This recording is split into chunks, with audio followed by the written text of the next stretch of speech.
तो यही आज हमारी विशेष चर्चा का विषय है। 26/11 मुंबई हमले की बात होगी, जिसमें ये हम चर्चा करेंगे कि क्या विदेशी दबाव में थी कांग्रेस। इस पूरे विषय पर बातचीत करने के लिए 3 खास मेहमान हमारे साथ जुड़े हुए हैं। हमारे साथ डॉक्टर कौशल कांत मिश्रा, जो कि बीजेपी के प्रवक्ता है। डॉक्टर साहब, बहुत स्वागत है आपका। हमारे साथ विजय कौशिक, जो कि कांग्रेस के नेता है। विजय जी, बहुत स्वागत है आपका। और उन्हीं के नामारासी विजय त्रिवेदी जी, वरिष्ठ पत्रकार हैं, हमारे सीनियर हैं। विजय जी, बहुत स्वागत है आपका इस पूरी चर्चा में। और विजय कौशिक जी, आपके साथ शुरुआत करें तो ये तो बुरी फंसी हुई है कांग्रेस। आपके ही नेता एक एक करके सब पोल पट्टी खोल रहे हैं कि किस तरह से विदेशी दबाव में थी। क्या आपको लगता है कि दो फाड़ हो रही है? कम से कम विचारों में तो कम से कम अब दिखाई दे रहा है साफ साफ कि कुछ लोग सच बोल रहे हैं लगातार। देखिए, आप कह रहे हैं दो फाड़ हो रही है, मैं ये कह रहा हूं कि अब कांग्रेस में भी गांधी परिवार एक तरफ है और कांग्रेस के जो नेता और कार्यकर्ता हैं वो एक तरफ होते जा रहे हैं। और ये गांधी परिवार को खत्म करने की साजिश है, क्योंकि पूरा देश जानता है कि जब यूपीए की सरकार थी, मनमोहन सिंह जी प्रधानमंत्री थे, तो देश हित में ज्यादातर फाइलों का अवलोकन सोनिया गांधी जी करती थी और हर महत्वपूर्ण फैसला उनकी सहमति के बाद होता था। उन्होंने जो देश के लिए निर्णय लिए, उसके चलते मनमोहन सिंह जी के नेतृत्व में देश ने काफी तरक्की की, पूरा देश जानता है। अब तो यही तो बात वो भी कि कह रहे हैं, यही बात तो पी चिदम्बरम भी कह रहे हैं कि ये निर्णय भी उस दौरान सोनिया गांधी का लिया गया। यही आज की बीजेपी भी कह रही है कि भाई ये जो हमला ना करना और विदेशी दबाव लेना, ये सब तो सोनिया गांधी की वजह से हुआ। अदरवाइज वो तो गृह मंत्री थे, वो कह रहे थे कि इस पर कार्रवाई होनी चाहिए।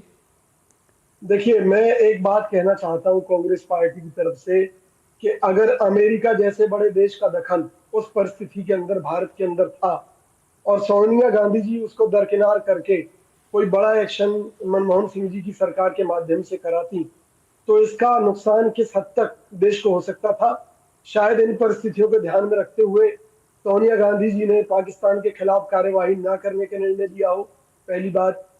दूसरी बात यह है कि इसके लिए दोषी तो पी चिदम्बरम जैसे लोग हैं कि जो सत्ता में थे, ताकत में थे, जो डिसीजन ले सकते थे, जिन्हें सोनिया गांधी जी के निर्णय या किसी भूमिका की जरूरत नहीं थी, फिर भी उन्होंने कार्रवाई नहीं की।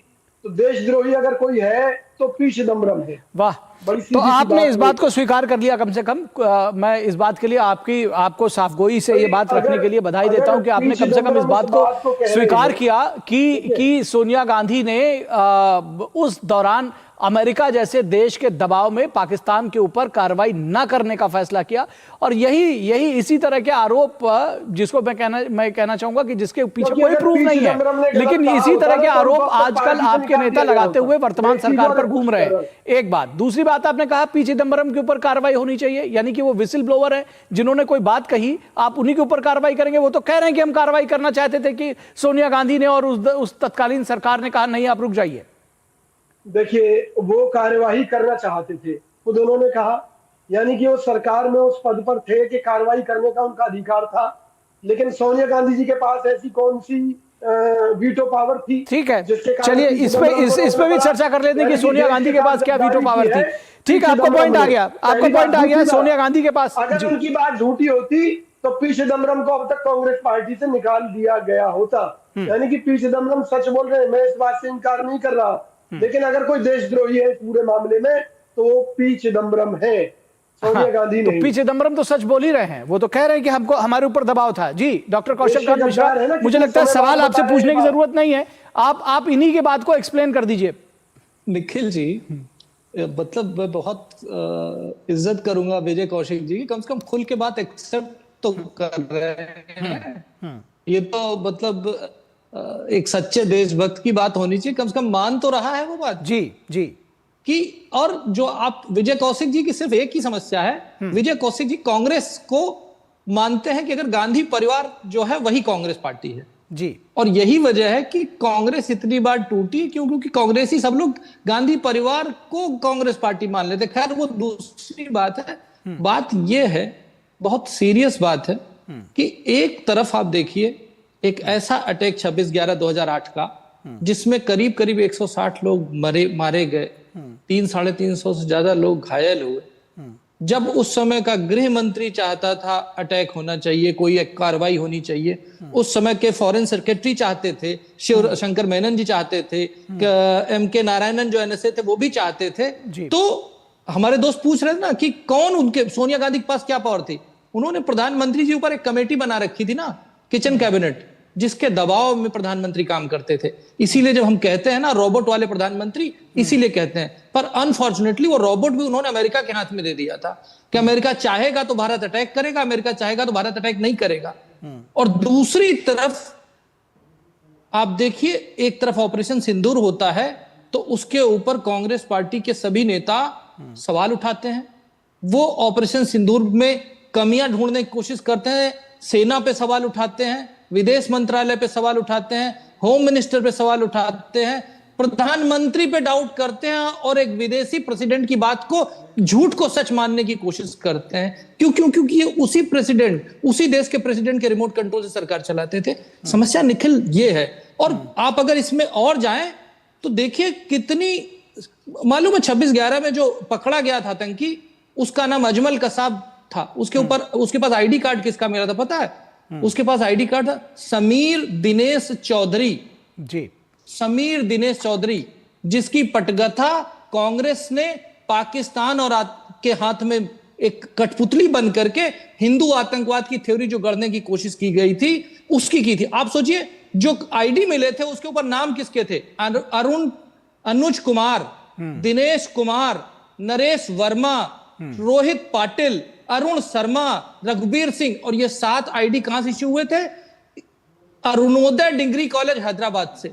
ये आईडी देकर के अगर अजमल कसाब को तुकाराम आमले नहीं पकड़ते तो ये पूरी तरह से हिंदू आतंकवाद की थ्योरी को पका करके देश के सामने रखते और हिंदू आतंकवाद को सही प्रूफ करते, जिनके आरोपी अभी 31 जुलाई 2005 को बरी किए गए। उनको हमारी सरकार ने वापस रीइंस्टेट किया, उनको सारे पद दिए गए। मैं पुरोहित जी की बात कर रहा हूं जी। सोचिए, एक देशभक्त आर्मी ऑफिसर को केवल इसलिए फ्रेम किया कि क्योंकि इनकी वोट बैंक की पॉलिटिक्स चलती रहे, हिंदुओं को आतंकी प्रूफ करने की कोशिश कर। ये मामला बहुत सीरियस है और पूरे देश को इसको ध्यान से सुनना चाहिए। अब उन्हीं की पार्टी के लोग, मनीष तिवारी हुए, चिदम्बरम हुए, मेनन हुए, ये सारे लोग किताब लिख लिख करके अपनी बात एक्सेप्ट कर रहे हैं जी। इवन बॉम्बे के पुलिस कमिश्नर ने भी किताब लिखी और उसमें इस बात को एक्सपोज किया। तो कांग्रेस को यह समझना चाहिए कि देश विरोध तो ना करे जी, देश की पार्टियों, और उनके राहुल गांधी विदेश में जाकर के जिसके एलओपी हैं, जिस लोकतंत्र में वो एलओपी हैं, उस लोकतंत्र के ऊपर सवाल उठा रहे हैं, जिसमें तो पूरे विपक्ष और इंडी गठबंधन को अपने एलओपी को बदल देना चाहिए। ये बात सारे विपक्षियों को सोचनी है कि क्या एलओपी ऐसा हो सकता है जो उसी लोकतंत्र का की जनक हो एलओपी, जिस और उसी लोकतंत्र पे सवाल उठा रहा है। ये सोचने की बात सारे इंडी गठबंधन की है।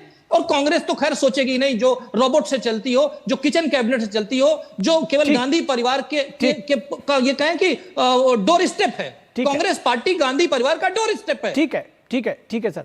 मैं विजय त्रिवेदी जी, एक मुहावरा आपने सुना होगा, कहावत सुनी होगी कि चौबे जी गए थे छब्बे बनने, दूबे बन के लौट आए। ये कांग्रेस की स्थिति है।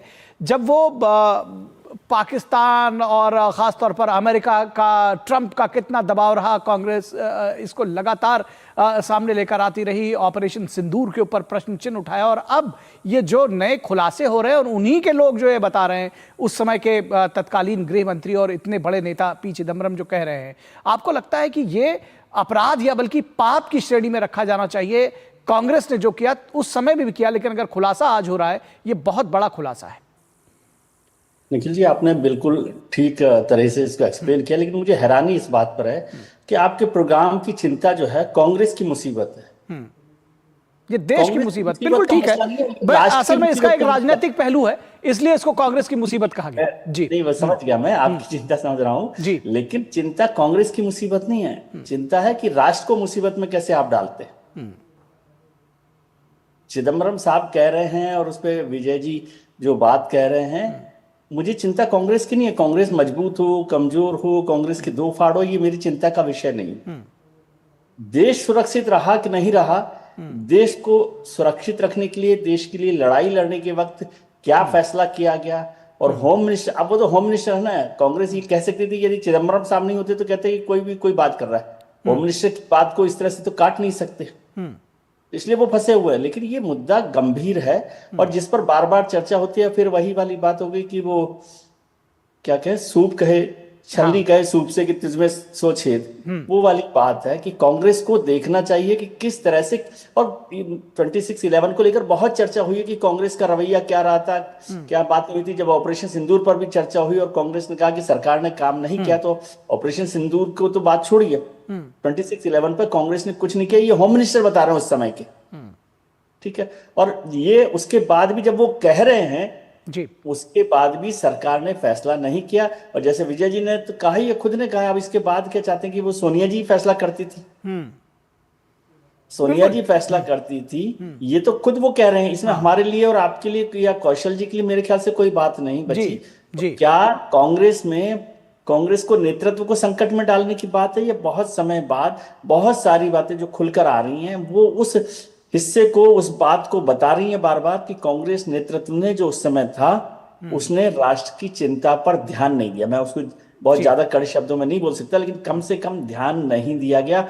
और जो होम मिनिस्टर भी कह रहा हो, उसकी बात को भी नजरअंदाज किया जाए। सरकार में होम मिनिस्टर बहुत महत्वपूर्ण होते हैं और राष्ट्र, इसलिए मैंने कहा कि मेरी केवल इतनी सी चिंता है कि कांग्रेस की मुसीबत, आप पॉलिटिकल, आपका प्रोग्राम ठीक है पॉलिटिकल हिसाब से, लेकिन मेरी चिंता कांग्रेस की मुसीबत नहीं, राष्ट्र की मुसीबत है। बिल्कुल ठीक है, मैं आपसे भी सहमत हूं कि इस देश का कोई भी प्रबुद्ध, बिल्कुल मैं आपसे सहमत हूं विजय जी, कोई भी प्रबुद्ध नागरिक और विशेष तौर पर पत्रकार इस बात को लेकर चिंतित होगा कि इस दौर में किस तरह की सियासत थी जिसमें राष्ट्र को ही, जो उसके ऊपर इतना बड़ा खतरा था, उस पर ही जिसको कहना चाहिए कि आपने एक बीच का रास्ता अख्तियार कर लिया और कह दिया कि ठीक है चुप रहते हैं क्योंकि अमेरिका कह रहा है। विजय जी, ये बहुत सवाल है, विजय कौशिक जी से मैं सवाल कर रहा हूं, ये बहुत बड़ा सवाल है।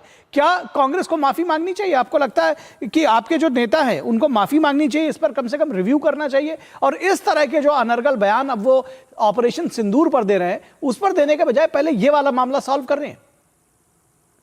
देखिए, माफी मांगने वाली इस मुद्दे पर बात नहीं है। हम भाजपा को चैलेंज करते हैं कि अगर हमने कोई देश के खिलाफ काम किया है तो हमारे खिलाफ जांच करके उसे देश के सामने लाए, पहली बात। दूसरी बात यह है, अमेरिका ने इस मामले में जांच में हमें पूरा सहयोग किया। इसमें जो मिस्टर हेडली था, उसको प्रत्यर्पण जो है अमेरिका के थ्रू हमने किया है। तो ये सब कांग्रेस सरकार को आप लेकर आए।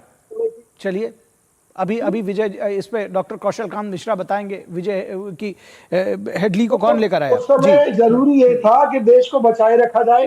अगर कहीं पाकिस्तान को जवाब देने के चक्कर में देश के ऊपर अमेरिकी हमला हो जाता तो सोनिया गांधी जी या राहुल गांधी जी देश को किस मुंह से जवाब देते उस पर। ठीक है, अब आप इस तरह का जवाब ले लेते, मेरे पास समय बहुत कम है, मेरे पास समय बहुत कम है, लेकिन मैं चाहूंगा डॉक्टर कौशल कांत मिश्रा, इस तर्क का कि अगर अमेरिकी हमला हो जाता पाकिस्तान को बचाने के चक्कर में, अब इस तर्क पर मैं क्या ही कहूं, आप ही जवाब दीजिए कुछ।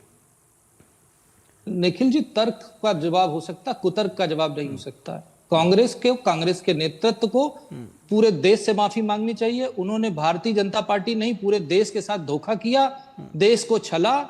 और जैसा इन्होंने कहा कि कांग्रेस अमेरिका हमला कर देता तो क्या लड़ते नहीं? क्या देश लड़ने के लिए बना हुआ है ना।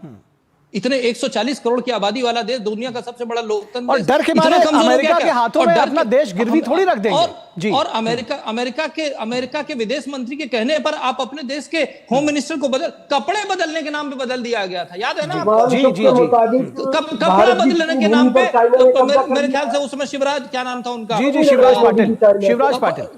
शिवराज पाटिल जी, कपड़ा बदलने के नाम पे बदल दिया गया था, अमेरिका के दबाव में बदला गया था। सोचिए, मतलब देश को सोचना पड़ेगा कि कांग्रेस कितना नीचे स्तर गिर चुकी है।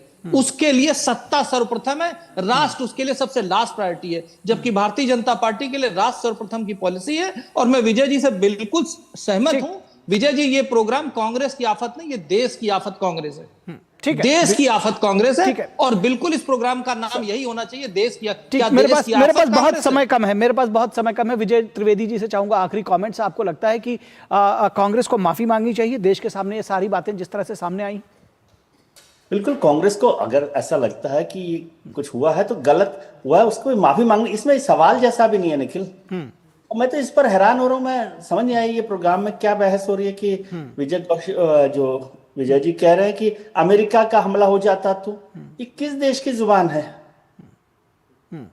तो आप तो बिल्कुल ठीक कह रहे हैं, ये इस तरह की बातें कर रहे हैं कि शायद सुनने में भी खराब लग रहा है कि मुझे इसका उत्तर देने सच में बताओ भी, कि सुनने में विजय कौशिक जी सुनने में भी खराब लग रहा है। बिल्कुल, इस पर बहस करने में अजीब लग रहा है। और फिर आप अपने होम मिनिस्टर को देशद्रोही कह रहे हो, फिर आप कह रहे हो कि अमेरिका हमला कर देता। ये किस देश की जुबान है? मेरे ख्याल से भारत की जुबान तो ये नहीं है। जी जी जी, भारत में किसी भारतीय की जुबान भी नहीं हो सकती है। बिल्कुल नहीं हो सकती। कौशल कांत जी, आप कुछ कहना चाह रहे हैं? 10-15 सेकंड में कह दीजिए। 10 सेकंड यही है कि ये वही कांग्रेस पार्टी है जो कह रही थी सरेंडर।